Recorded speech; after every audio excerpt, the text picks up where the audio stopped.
আজি হ'ল মেডাম-মেফি। সকলোকে মেডাম-মেফি বহুত বহুত শুভেচ্ছা দিছোঁ। সকলোৱে জানে আৰু এইটো হৈছে আহোমসকলৰ এটা ধৰ্মীয় পৰম্পৰাগত উৎসৱ।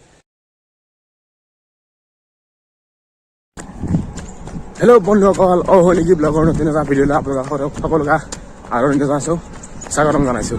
ভিডিঅ'বিলাক চাই থাকিব হা, ভাল লাগিব চাই থাকিলে। ভিডিঅ'বিলাকত লাইক বা ফিউজ বেছি দিলে ভাল লাগে, যে অনুভৱ হয় যে মানুহবিলাকে মোৰ ভিডিঅ' চাইছে, অলপ ভাল পাইছে, সেনেকুৱা অনুভৱ হয় আৰু সেইকাৰণে ভিডিঅ'বিলাক চাব ভাল লাগিব। তেতিয়া মোক অলপ আগবাঢ়ি যোৱাত সহায় হ'ব নহয়, মানে উৎসাহটো থাকিব ভিডিঅ' কৰাৰ। যদি মানে গৈ আছোঁ ৰিজাৰ্ভত যাবৰ কাৰণে, যদি ভিতৰত সোমাব পাৰে ভিতৰত বাৰু অলপ ভালকৈ দেখাম আজি, চাই থাকিব। সেইখিনি ভিতৰৰ ছাইডটো এতিয়া ধুনীয়াকৈ বনাইছে, আগতে ইমান ধুনীয়া নাছিল বাৰু, সৰু ছোৱালীৰ কাৰণে পাৰ্কৰ নিচিনা এইখিনি। ফিল্ড চাফা কৰি আছে মানুহবিলাকে, এইবিলাক অফিচটো মেইন, এইখন হৈছে ফিল্ডখন, মেইন ফিল্ডখন। বৰষুণে দি থাকিলে আৰু সেইকাৰণে কৰিব নহ'লে, বেয়া নাপাব। বৰষুণ দিলে বহুত জোৰ চায়।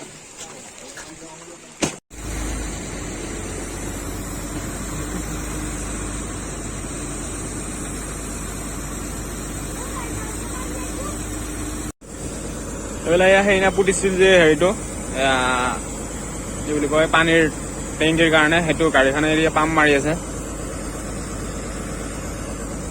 এইফালে এইটো পাইপডাল হাৱা মাৰি পানী ওলাই আছে, এইফালে পানী ওলোৱা নাই বাৰু, ওলাব আৰু।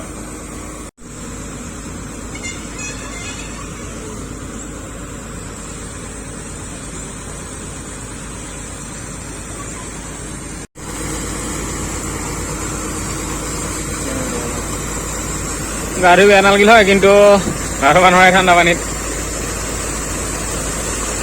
এই ঠাণ্ডা পানী আৰু। এইফালে আছে হাৱাই দি মানে পানীটো ওলাই আছে, লেতেৰা পানীখিনি চাফা কৰি আছে। লেতেৰা পানীখিনি ওলাই যেতিয়া চাফা পানী ওলাব তেতিয়া বন্ধ কৰিব আৰু। দুদিনতে বৰিং কৰা হৈ গৈছে, গোটেই ফিল্ডখনতে পানী পানী হৈ আছে। কালি এইফালে আহিবৰ কাৰণে আজিও হ'ব, এইফালে পানী মানে এই গাঁৱে গাঁৱে যে পানী দিব, সেইটোৰ কাৰণে বৰিংটো কৰিছে। এইটো কেতিয়াবা বনোৱা হয় সেইটোহে কথা। এইফালে মই টাউনত আহিছিলোঁ এনেই, এইফালে কাজ বুলি কয় এইখন কাছাৰী মৈদামখন দেখাই দিলোঁ। এইখনতে 15 আগষ্ট 26 জানুৱাৰীত পেৰেড হয়।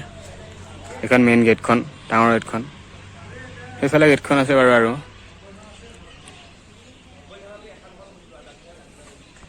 এইখন সেইফালে এখন গেট আছে, এইফালে এখন গেট।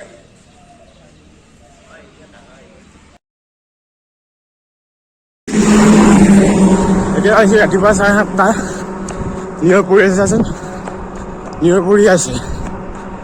এইকেইদিনত ঠাণ্ডা কমবা লাগে, ঠাণ্ডাটো বেছিয়ে হৈছে, কমাৰ পৰিৱৰ্তে কিয় বা। সেই সূৰ্য ওলাইছে ইয়া, তথাপি নিয়ৰ কমাই নাই, নিয়ৰ পৰি আছে। ঠাণ্ডাটো বাঢ়িছে। ভাবিছিলোঁ ৰ'দ দিল যাওঁ দিম, সেইকাৰণে দেৰিকৈ আহিছিলোঁ, কিন্তু ৰ'দে ওলোৱা নাই, ঠাণ্ডা বিৰাট। আজি হ'ল মেডাম-মেফি। সকলোকে মেডাম-মেফি বহুত বহুত শুভেচ্ছা দিছোঁ। সকলোৱে জানে আৰু এইটো হৈছে আহোমসকলৰ এটা ধৰ্মীয় পৰম্পৰাগত উৎসৱ। সেই বিষয়ে মই হয়তো বহলকৈ ব্যাখ্যা কৰাৰ প্ৰয়োজন নাই। কিছুমানে হয়তো জানাই, কিছুমানে হয়তো স্কুল বা কলেজত কিতাপত পাইছে। মই সেইটো ব্যাখ্যা কৰাৰ কোনো প্ৰয়োজন হয়তো নাই। সকলোকে হ'লেও শুভেচ্ছা জনালোঁ।